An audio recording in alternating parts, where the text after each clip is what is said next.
"And their forensics," said Rossi. "Well," said Carrara, "significant traces of ethanol. One version of the facts is that there was a moonshine vodka operation, and they did find the remains of a timer switch next to the burnt-out fridge. Lalana maintained it could have been foul play, or just as easily some home-brew electrical setup that shorted. He didn't exactly go all out for the former theory. In the absence of a clear motive and witnesses, the coroner delivered an open verdict. Have a look for yourself." Carrara handed Rossi the relevant report. "Open," said Rossi, noting now with near contempt the irony. "Someone locked those poor bastards inside. Like I said, no keys for the window bars were found. But no one lived long enough to tell any tale." Among the scorched masonry and fallen timbers, one of the grills lay across the small desert of debris, like the ribcage of a once living and breathing being strewn across a bleak savannah.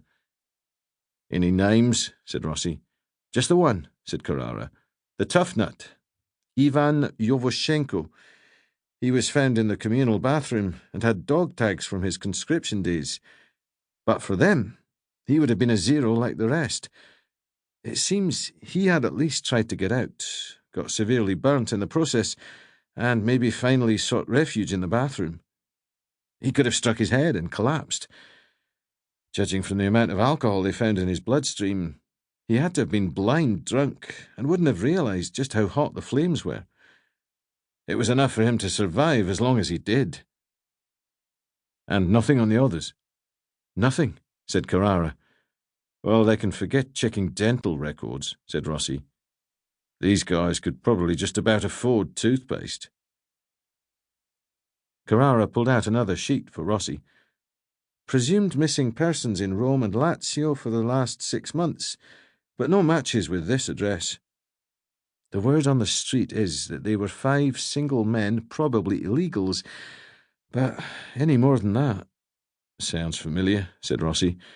"But no friends, no workmates?" Carrara gestured to the desiccated blooms and a brown, dog-eared farewell note or two. "Paid their respects, then made themselves scarce, I suppose," said Carrara. "If it's a racial hate killing, they were probably thinking who's next." "But a landlord," said Rossi, sensing an opening. "Tell me we have an owner's name." But Carrara was already quashing that hope with another printout from the case folder. "Flat sold to a consortium 2 months ago as part of a portfolio of properties, a sort of going concern with cash-in-hand rents through an established agent who hasn't been seen since the fire." "That's convenient," quipped Rossi. "Says here they always sent an office bod to pick up the cash in a nearby bar, and the go-between got his room cheap as well as his cut. No contracts, no paper trail, no nothing. And no name for the agent. Mohammed, maybe. That narrows it down. And the bar. Anyone there remember him?" "Nada." "A description?" "North African, about 50. "Great," said Rossi. "Well, it looks like the late Ivan's our only man, doesn't it? Let's see what the hospital can give us. And then a trip to the morgue. You know, Gigi, I was almost beginning to miss going there." 2. "Yesterday was yesterday," the checkout girl declared as Rossi, making one of his regular top-up shops, tried to pay the 10 cents lacking from the previous evening. Time to forget. Time to move on. After lunch and a short siesta, he'd spent an hour in a bar, leafing through the papers, thinking things over, and watching the more popular TV channels to see their take on the Prenestina fire.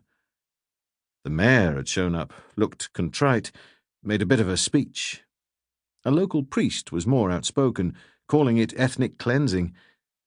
But it wasn't as if there was any great rallying cry to get to the bottom of it, to trace and compensate the victims' families, whether it was racially motivated or down to some underworld grudge. While the space being dedicated to the story was rationed after the initial reports,